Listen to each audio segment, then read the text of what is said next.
जैसे कि हम विगत 4 दिनों से पढ़ते आ रहे हैं ग्रामर का टेंस, ठीक है, ग्रामर का एक भाग टेंस पढ़ते आ रहे हैं। तो मैं आज कल तक हमारा प्रेजेंट टेंस कंप्लीट हो चुका है, तो आज हम पढ़ते हैं पास्ट टेंस, ठीक है। पास्ट टेंस का मतलब होता है भूतकाल। क्या होता है? भूतकाल, ठीक है, भूतकाल। पास्ट टेंस का मतलब क्या होता है? भूतकाल होता है। तो पास्ट टेंस का प्रकार, ठीक है। अब पास्ट टेंस के कितने प्रकार होते हैं? तो पास्ट टेंस के 4 प्रकार होते हैं। पहला होता है सिंपल पास्ट टेंस, दूसरा होता है पास्ट कंटिन्यूअस टेंस, तीसरा होता है पास्ट परफेक्ट टेंस, और चौथा होता है हमारा past perfect continuous tense, continuous tense, ठीक है। तो इस प्रकार हमारे पास साधारण भूतकाल, निरंतर भूतकाल, पूर्ण भूतकाल, पूर्ण अपूर्ण भूतकाल, ये 4 प्रकार हमारे पास पास्ट टेंस का है, ठीक है। तो अब हम इसमें देखते हैं कि भूतकाल का पहचान क्या है। तो भूतकाल वह होता है जो हमारे पीछे गुजर चुका है, ठीक है, जो हमारे पीछे गुजर चुका है। तो गुजरा हुआ को हम हिंदी के था, थे, थी से ता, था, ते, थी, ता, था, ती, थी, इससे हम प्रदर्शित करते हैं, ठीक है। तो आइए अब हम पढ़ते हैं सबसे पहला सिंपल पास्ट टेंस। क्या पढ़ते हैं? सिंपल पास्ट टेंस, ठीक है। सिंपल पास्ट टेंस, ठीक है। इसको कहेंगे साधारण भूतकाल। क्या कहेंगे? साधारण भूतकाल। ये होता है साधारण भूतकाल। तो आइए हम पिछले टेंस में भी पढ़े हैं पहचान, ठीक है। तो सिंपल पास्ट टेंस का पहचान क्या होगा, ठीक है। जैसे किसी भी व्यक्ति का पहचान होता है, किसी भी लोग का पहचान होता है, तो उसी प्रकार ये हमारा एक पास्ट टेंस है जो भूतकाल है, उसमें हम पहला नंबर पढ़ रहे हैं सिंपल पास्ट टेंस। तो सिंपल पास्ट टेंस का पहचान होता है साधारण ता, था, ते, थे, ती, थी, ठीक आदि। इस प्रकार ये हमारा पास्ट टेंस का ये क्या है? पहचान है। क्या है? पहचान है, ठीक है। ये क्या है? पहचान। अब देखते हैं रूल्स। रूल्स का मतलब क्या होता है? नियम होता है। क्या होता है?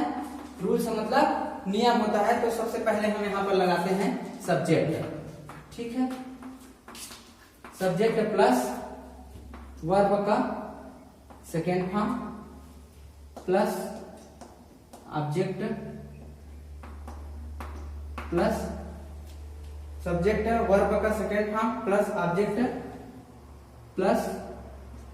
प्लस अदर वर्ब, ठीक। तो इस प्रकार हमारा नियम पहला है। अब इसका नियम दूसरा क्या होगा, ठीक है। ये पहला नियम है। नियम दूसरा होगा कि हम इसका निगेटिव बनाने के लिए कैसे प्रयोग किया जाएगा, किसका प्रयोग किया जाएगा, ठीक है। तो निगेटिव बनाने के लिए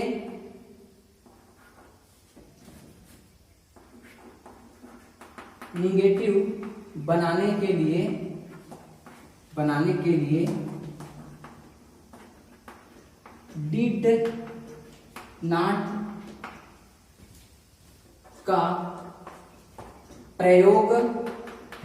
का प्रयोग किया जाता है तथा वर्ब का सेकेंड रूप फर्स्ट में परिवर्तन हो जाता है। परिवर्तन हो जाता है, ठीक है। तो सिंपल पास्ट टेंस का पहचान होता है ता था ते थी, ता था ते थे, ठीक है, और ती थी आदि, ठीक है। उसके बाद रूल से नंबर दूसरा होता है सब्जेक्ट प्लस वर्ब का second form plus object plus other word, ठीक है। तो अब ये पहला रूल है। दूसरा रूल होगा निगेटिव बनाने के लिए डिड नॉट का प्रयोग किया जाता है। तथा तथा वर्ब का सेकेंड रूल फर्स्ट में परिवर्तन हो जाता है, ठीक है। तो इस प्रकार से हमारा ये नियम है, ठीक है। तो अब आते हैं example.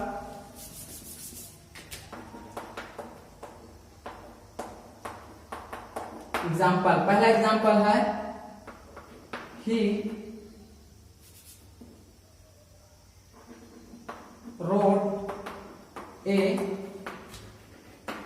letter, he wrote a letter। तो इसका हम निगेटिव बनाएंगे, तो निगेटिव सेंटेंस होगा, निगेटिव होगा he did not क्या बोला गया है यहाँ नियम, वर्ब का सेकेंड फॉर्म वर्ब का फर्स्ट फॉर्म में परिवर्तित हो जाएगा। तो यहाँ रोड का फर्स्ट फॉर्म क्या होगा, राइट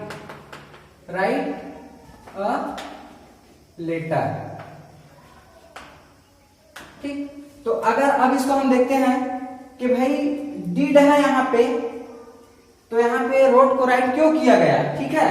तो यहाँ पर देखते हैं, यदि हम मान लिया जाए एग्जाम्पल के लिए फार हमको रेलवे स्टेशन जाना है, ठीक है, और हम किसी बंदे को बुलाए हैं, अगर वो नहीं आए हैं तो तब तक हम क्या करेंगे, हम उस सारे बैग को रख कर चले जा रहे हैं। लेकिन कुछ ही देर बाद अगर वो आ जाता है तो हम अपना बैग उसको दे देते हैं और हम क्या हो जाते हैं, खाली हो जाते हैं। तो उसी प्रकार ही did not write a letter, तो रोड का फर्स्ट फॉर्म क्या होता है, राइट होता है, और फिर इसमें हेल्पिंग वर्ब के रूप में डिड का प्रयोग करते हैं, ठीक है। अब चलो आते हैं इंट्रोगेटिव सेंटेंस।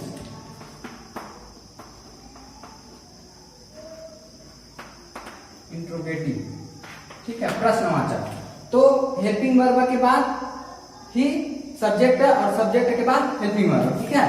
तो did he write a letter, question mark. ये इस प्रकार से हमारा सिंपल पास्ट टेंस कंप्लीट होता है, ठीक है। अब इसमें एक बात और, ठीक है, इसमें किसी भी कर्ता के साथ, चाहे एक वचन कर्ता हो, चाहे बहुवचन कर्ता हो, चाहे ही सी इट हो, चाहे आई वी यू एंड दे हो, सबके साथ इसमें वर्ब का सेकेंड फॉर्म का प्रयोग किया जाएगा। और सब सब्जेक्ट के साथ अगर निगेटिव बनाते हैं तो डिड नॉट का ही प्रयोग किया जाएगा। इस प्रकार से सिंपल पास्ट टेंस हमारा कंप्लीट होता है। और मैं आप लोगों से एक रिक्वेस्ट करूंगा कि हमारा जो ये यूट्यूब चैनल है उसको लाइक एवं सब्सक्राइब जरूर कीजिएगा तथा बेल आइकन घंटी को जरूर पुश कीजिएगा।